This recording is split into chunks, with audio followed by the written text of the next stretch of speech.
Hi friends, welcome to my channel. இந்த வீடியோவில் Royal icing எப்படி செய்கிறதுங்கிறத தான் ஃப்ரெண்ட்ஸ் பார்க்க போகிறோம்.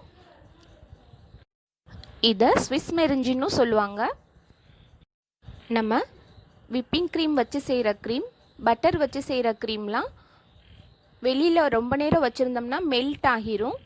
ஆனால் இந்த க்ரீம் நம்ம நாளே பர்த்டேக்கு கேக் செஞ்சு வைக்கிறோம்னா அப்போவே நம்ம க்ரீமே ரெடி பண்ணி வச்சிடலாம். நம்ம எப்படி செஞ்சு வைக்கிறோமோ அதே மாதிரியே இருக்கும் இந்த க்ரீம். ஒரு க்ளீனான ட்ரையான பவுல் எடுத்து அதில் முட்டையோட வெள்ளைக்கருவை மட்டும் பிரித்து எடுத்துக்குவோம். இந்த மாதிரி ஈஸியாக பிரிச்சுக்கலாம் ஃப்ரெண்ட்ஸ். ஆமாம் ஃப்ரெண்ட்ஸ், நம்ம முட்டையோட வெள்ளைக்கருவை வச்சு தான் இன்றைக்கி க்ரீம் செய்ய போகிறோம். இந்த க்ரீமை நிறையா வீடியோஸில் மிக்ஸி ஜார்லாம் செய்யலாம்னு சொல்லி காமிக்கிறாங்க. பட் அது எப்படி வருதுன்னு எனக்கும் புரியலை. இது நான் பீட்டர் வச்சு பீட் பண்ணையிலே ஒரு 15 மினிட்ஸ்க்கு மேலே ஆயிடுச்சு. இப்போ இந்த எக் ஒயிட்டில் 1/4 டீஸ்பூன் அளவு சால்ட்டு சேர்த்துருக்கேன். அதோட 1/2 டீஸ்பூன் அளவு வினிகர் சேர்த்துக்குவோம். வினிகருக்கு பதிலாக நீங்கள் லெமன் ஜூஸ் கூட 1/2 டீஸ்பூன் சேர்த்துக்கலாம். சேர்த்துட்டு நல்லா மிக்ஸ் பண்ணிக்குவோம். இந்த க்ரீம் செய்யையில் பவுல் நல்லா ட்ரையாக இருக்கணும் ஃப்ரெண்ட்ஸ், கொஞ்சம் கூட ஈரம் இருக்கக்கூடாது. அதே போல் மஞ்சள் கரு கொஞ்சம் கூட கலந்துடக்கூடாது, அதை கவனமாக பார்த்துக்கங்க. அதுக்கப்புறம் 1/2 கப் அளவு சுகர் பவுடர் சேர்த்துருக்கேன். நீங்கள் பவுடர் சுகர் இல்லைன்னா நார்மல் சுகர் கூட சேர்த்து நல்லா மிக்ஸ் பண்ணிக்கலாம். இப்போ பாருங்கள், இந்தளவு மிக்ஸ் பண்ணதுக்கப்புறம் டபுள் பாயிலிங் மெத்தட் படி ஒரு 2 மினிட்ஸ் குக் பண்ணிக்குவோம். வெறும் 2 மினிட்ஸ் போதும் ஃப்ரெண்ட்ஸ், ரொம்ப அதிகம் வச்சிடாதீங்க, அப்புறம் க்ரீம் சரியாக வராது. இந்த மாதிரி நல்லா மிக்ஸ் பண்ணிக்கிட்டே இருங்க, அப்போ தான் சுகர் எல்லாமே நல்லா கரையும்.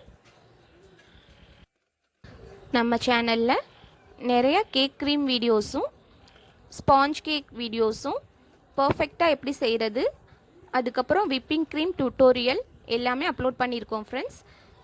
அந்த பிளேலிஸ்ட்டோட லிங்க்கு டிஸ்கிரிப்ஷனில் கொடுக்குறேன், தேவைங்கிறவங்க போய் பார்த்துக்கங்க. இப்போ பாருங்கள், சுகர் நல்லா மெல்ட் ஆகி இந்த மாதிரி பிசுபிசுப்பு தன்மை வந்தோன்னே அடுப்பை ஆஃப் பண்ணி பவுலில் தனியாக எடுத்துருங்க ஃப்ரெண்ட்ஸ். ரொம்ப நேரம் வச்சு குக் பண்ணிட்டீங்கன்னா க்ரீம் சரியாக வராது. இப்போ ஹீட் கொஞ்சம் குறைஞ்சோன்னே நம்ம பீட்ரு வச்சு பீட் பண்ணிக்கலாம்.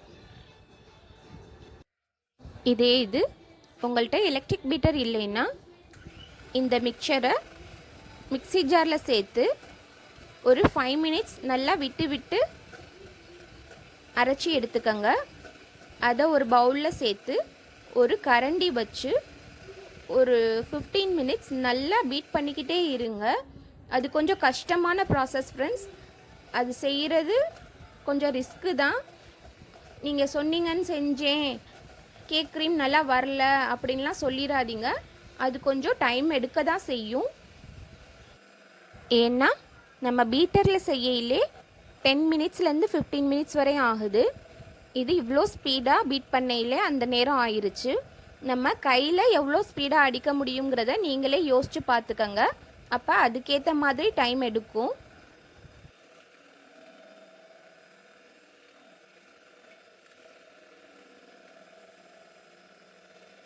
இப்போ ஒரு 10 மினிட்ஸ் ஆயிடுச்சு. பாருங்கள் எந்த அளவுக்கு க்ரீம் வந்திருக்குன்னு. இன்னுமே ஒரு 5 மினிட்ஸ் நல்லா பீட் பண்ணால் தான் கரெக்டான டெக்ஸ்சருக்கு வரும். இதில் என்ன டவுட்ஸ் இருந்தாலும், கேக் செய்கிறதுல எந்த மாதிரி கேக் ரெசிபிஸ் வேணும்னாலும் நீங்கள் கமெண்ட் செக்ஷனில் கேளுங்க ஃப்ரெண்ட்ஸ், நான் அதுக்கேற்ற மாதிரி அப்லோட் பண்ணுறேன். நம்ம சேனலில் எல்லா வகையான ரெசிபீஸும் இருக்குது. எல்லாமே ரொம்ப யூஸ்ஃபுல்லாக தான் ஃப்ரெண்ட்ஸ் இருக்கும். நம்ம சேனலை ஃபஸ்ட் டைம் பார்க்குறவங்களா இருந்தால் நம்ம சேனலை சப்ஸ்கிரைப் பண்ணி கூடவே பெல் பட்டனை கிளிக் பண்ணிக்கோங்க. இப்போ இந்த கேக் க்ரீமில் ஒரு 1/4 டீஸ்பூன் அளவு வெனிலா எசன்ஸ் சேர்த்துக்குவோம். அப்போ தான் முட்டையோட ஸ்மெல் இல்லாமல் இருக்கும், அதுக்காக தான். உங்களுக்கு இன்னொரு டிப்பும் சொல்கிறேன்.